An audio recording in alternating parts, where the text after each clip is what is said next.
Et bonjour à tous et à toutes et bienvenue sur ma chaîne pour la présentation d'un nouveau livre. Et cette fois-ci, je vais vous présenter Le Tour du Tarot en 70 jours, un voyage personnel au travers des cartes.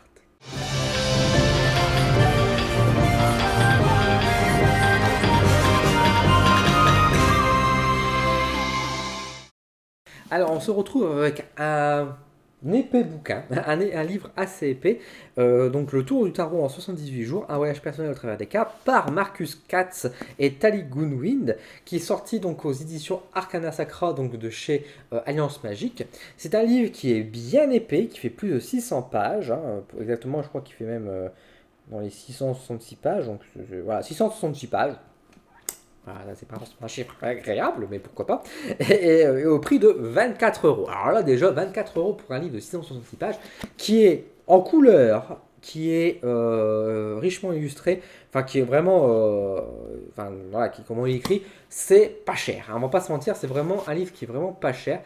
Quel est le but de ce livre? Qu'est-ce qu'ils veulent nous raconter? Bah, tout simplement le tour du tarot en 78 jours. Ils veulent nous faire apprendre le tarot de Marseille ou le tarot Rider-Waite, en 78 jours. C'est ça le défi de ce livre, en nous donnant le maximum d'informations possibles. Et bah ça marche, ça marche. En tout cas, c'est un livre qui est vraiment passionnant, c'est un livre épais, comme je vous ai dit, qui est en un mot complet. Parce que vraiment, à ce niveau-là, il y a beaucoup de livres qui sont sur le tarot, qui donnent des certaines interprétations, des choses comme ça. Ce livre va beaucoup plus loin que ça.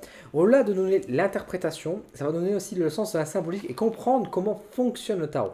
Ça, c'est un truc que ne fait pas forcément beaucoup de jeux, enfin de livres. Les livres vont parfois vous donner l'interprétation en disant, bon, voilà, le 4 de denier, ça reprend et hop, on passe au suivant.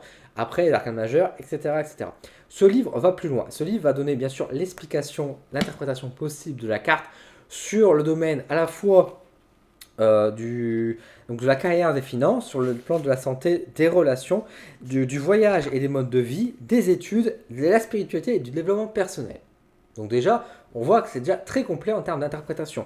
Mais ça va beaucoup plus loin, parce que ça va beaucoup plus loin, parce que ça va donner aussi le fonctionnement, l'idée derrière la carte en fait, des blocages, des déblocages. On va apprendre une histoire, on va suivre un voyage en fait initiatique du début jusqu'à la fin. La manière dont on présente le jeu n'est pas dans l'ordre justement des cartes, mais va nous présenter plutôt en fait dans un certain mélange, mais qui mélange logique en fait pour nous faire comprendre étape par étape. C'est vraiment bien fait. Alors à quoi ressemble le livre? Donc voilà par exemple, je vais vous montrer, bah, par exemple là, le jour 45, on est sur le 5 d'épée. Donc là, par exemple, on voit ici sur la première page qu'on nous présente le 5 d'épée. On nous présente dans la carte, donc là on a une illustration du Rider-Waite. Alors il nous explique quel jeu ils utilisent exactement, mais ça peut marquer. Après, vous utilisez votre propre jeu. Alors, j'essaie de bien cadrer. Donc là, sur la première page, on nous présente la numérologie, l'astrologie, la Kabbale. Donc un peu le sens symbolique de la Kabbale, le symbole Sabian. Ça nous présente également les brèves connexions pour qu'on faire, donc une phase d'affirmation et de méditation qui correspond à l'énergie de la carte. On a ensuite ici donc la leçon du 5 d'épée. Donc là on nous présente par exemple à travers le 5 d'épée une leçon unique vraiment qui correspond au 5 d'épée et qui nous ouvre en fait sur un état d'esprit. Et là dans ce cas-là, il nous présente un tirage découvrez votre démon pour les questions sur le malheur. Et donc là on nous explique par exemple à quoi correspond un peu le malheur, pourquoi on a des cartes négatives, comment il faut interpréter ce genre de cartes. Donc pas forcément que le 5 d'épée, mais on est sur le 5 d'épée justement. Donc pourquoi pas nous parler un peu de ce passage-là, un peu ces contrariétés qu'on peut avoir, ces difficultés. On nous le traite, on nous présente donc le tirage qui est juste ici. Hein, désolé, hein, j'essaie de cadrer un peu mieux, mais croyez-moi, c'est pas évident. On nous explique voilà un peu ces idées-là. On nous présente la carte dans votre tirage, dans votre vie. Donc on nous présente encore une fois l'interprétation, comme je vous ai dit tout à l'heure, sur les différents domaines. Aujourd'hui, vous bloquez sur cette carte en, et là on nous donne en fait les raisons de pourquoi en fait parfois cette carte-là on n'arrive pas bien à l'interpréter. Parce que peut-être on n'arrive pas à ouvrir nos canaux de communication, on ne surveille pas ce qu'on dit à autrui, des choses comme ça. Ça nous donne des éléments un peu pour mieux nous comprendre. Connectez-vous à votre carte, donc c'est-à-dire comment on fait pour mieux appréhender cette carte. Donc là par exemple c'est enterrer le passé, pardonner à quelqu'un aujourd'hui, immédiatement, voyez ce qui est le meilleur chez les autres. Donc c'est une astuce pour mieux appréhender la carte et donc mieux aussi passer à travers cette carte-là. On a le 5 d'épée qui nous dit, donc là c'est un peu le message comme si la carte nous parlait, nous passait un message, la victoire est éphémère, etc. etc. Et enfin, nous avons des mots-clés. Et là, au niveau des mots-clés, c'est pas comme dans les livrets qu'on a parfois un seul mot-clé. Là, on se retrouve parfois entre une dizaine et une vingtaine, voire une trentaine de mots-clés. Donc vraiment, c'est vraiment très complet. Et hop, on passe au jour suivant, jour 46. Et là, le jour 46, c'est le 5 de coupe. Imaginez ce qui aurait pu être la création de la culpabilité. Et on retrouve le même schéma, donc c'est-à-dire avec la présentation de la carte sur l'astrologie, etc. Là, ici, on a une autre correspondante kabbalistique. Donc là, on nous associe encore une fois sur le tarot, sur d'autres façons de faire. En nous citant quand même beaucoup d'auteurs, beaucoup de savoir. C'est un livre qui est fait quand même, on voit, avec des personnes qui sont intelligentes, qui ont quand même réfléchi, qui ont quand même bien travaillé sur le sujet et qui ont des connaissances aussi à travers ce monde de la spiritualité. Et on retrouve encore une fois ces blocages, les mots-clés, etc., etc. Donc vraiment, c'est un voyage complet et profond. Alors, le début du bouquin nous explique vraiment à quoi correspond le tarot, l'histoire du tarot, quelques éléments de base en fait sur le tarot, comment ça fonctionne et comment surtout le livre va fonctionner. Donc c'est important d'y passer par là. Je ne l'ai pas fini parce que comme vous pouvez voir, j'ai mon marque-page qui est dedans. Je ne vais pas le poursuivre parce que j'ai appris mon tarot autrement. Alors pourquoi j'ai appris mon tarot autrement, je vais y venir. Mais en tout cas, c'est un livre vraiment complet avec des tirages. Enfin voilà, des tirages, on a des beaux, on a même à la fin un petit résumé rapidement en fait voilà, le conte du tarot en 78 jours, c'est-à-dire qu'on prend chacune des cartes dans l'ordre et en fait on nous raconte une histoire à travers. Donc c'est vraiment intéressant. Je regarde s'il y a autre chose à la fin. Voilà, il y a encore une fois des astuces, des manières de faire.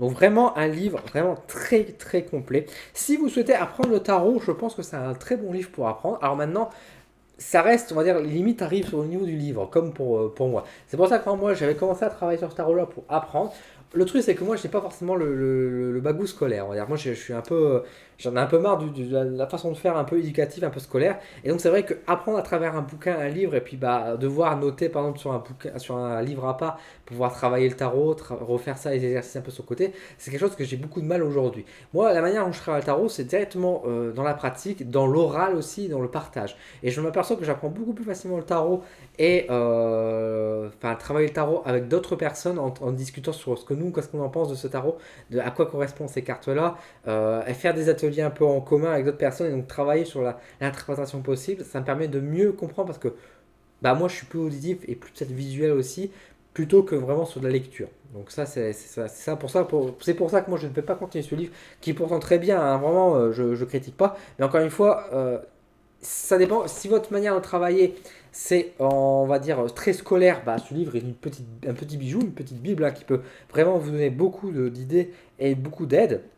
Mais si vous êtes plus, on va dire, anti-scolaire, entre guillemets, dans une autre façon de faire, dans ces cas-là, vous êtes un peu comme moi, je vous conseille peut-être de travailler avec d'autres personnes, même si vous ne connaissez rien, vous apprenez un peu dans le tas, sur les différentes échelles, c'est pas mal du tout comme ça. Voilà, après ce livre va me rester utile quand même malgré tout, hein, parce que ça ne veut pas dire que ça ne fonctionne pas pour moi, que ça ne va pas fonctionner pour vous. Ce livre peut m'être utile dans le sens où parfois si je fais un tirage et que je bloque sur une interprétation, je peux me rendre, par exemple sur le 6 de coupe, si un jour le 6 de coupe m'emmerde un petit peu, j'arrive pas bien à l'interpréter, je peux très bien aller le prendre ce bouquin et dire, bon voilà, je suis en train de faire un tirage sur le domaine de la santé par exemple, et donc là on m'a dit, voilà, cette carte indique un retour au passé, l'importance de ses émotions, etc., etc. Donc ça peut m'aider dans ce sens-là. Donc c'est un outil qui, au-delà du côté formateur, peut être aussi un côté, on va dire pratique, un peu dictionnaire finalement. On va chercher la carte qu'il nous faut et on regarde l'interprétation possible. Donc c'est vraiment pas mal. C'est un livre qui est quand même assez général aussi, qui est assez ouvert. Donc c'est très bien parce que du coup vous pouvez, avec votre tarot, avoir une vision, on va dire, basique. Pas de façon simpliste mais générale, et après vous pouvez bien sûr amener la subtilité qu'apporte le jeu de tarot à ce moment-là. Donc voilà. Encore une fois, je vous rappelle son prix, 24 euros. 24 euros, c'est vraiment très peu cher pour un livre de cette qualité, hein. Vraiment, c'est un très très bon livre. C'est pas un livre vraiment, on va dire, lecture plaisir, même si encore une fois la forme dont c'est formulé, etc., c'est intéressant, ça nous invite au voyage. Je vous avoue que parfois c'est quand même un petit peu lourd, dans le sens où c'est encore une fois c'est très scolaire et encore une fois, on vous invite à le travailler une fois par jour. C'est peut-être un bon outil. On prend une carte, on le travaille et on passe du temps là-dessus. C'est peut-être le meilleur façon de faire. Moi, ce que je faisais, j'avais tendance à faire peut-être 2-3 cartes à la fois et c'est peut-être pas la meilleure façon de travailler parce que du coup, c'est vrai que c'est peut-être un peu lourd. C'est peut-être un peu lourd aussi à ce niveau-là. Donc, ce livre n'est pas exempté de défaut. On va dire par à côté de sa lourdeur, ça, mais en même temps, est-ce qu'un livre aussi complet peut se passer de sa lourdeur, ça je ne sais pas. Mais en tout cas, c'est vraiment si vous cherchez à apprendre le tarot et que vous voulez travailler facilement, et si vous n'avez pas forcément l'argent, on va dire, pour mettre dans une grande formation comme il peut exister en ligne, ça ne veut pas dire forcément qu'ils sont de mauvaise qualité ou qu'ils sont trop chers. Attention, c'est pas ça que je dis, hein. Les formations en ligne sont très utiles aussi, hein. La preuve, moi-même, je travaille mieux avec une formation en ligne qu'une sur un livre. La preuve en est. Mais en tout cas, enfin vraiment, si vous souhaitez travailler sur apprendre le tarot et que vous avez une petite bourse, bah, pour 24 euros, vous pouvez vous faire ce plaisir-là. C'est quelque chose qui pour moi peut être vraiment très très bon. Voilà pour vous, pour cette vidéo. J'espère que ça vous a plu. N'hésitez pas à me dire si vous avez ce livre, qu'est-ce que vous en avez pensé aussi, me faire un petit retour, comme ça on partage également chacun ses avis, hein, chacun son ouverture. Si ce livre-là vous intéresse également, bah, n'hésitez pas à me le dire également en commentaire, et puis bah, me partager un peu vos envies. Puis si vous avez des questions sur le bouquin, bah, n'hésitez pas à me les poser également, ça me fera plaisir de vous y répondre. Voilà, si vous aimez bien les vidéos et mon contenu, bah, n'hésitez pas également à vous abonner sur la chaîne, à mettre un petit j'aime pour me soutenir, c'est important, hein, pour m'aider à me développer. Et sur ce, je vous laisse, je vous donne rendez-vous très bientôt sur ma chaîne pour de nouvelles aventures. Passez une bonne semaine, un bon mois, et à très vite.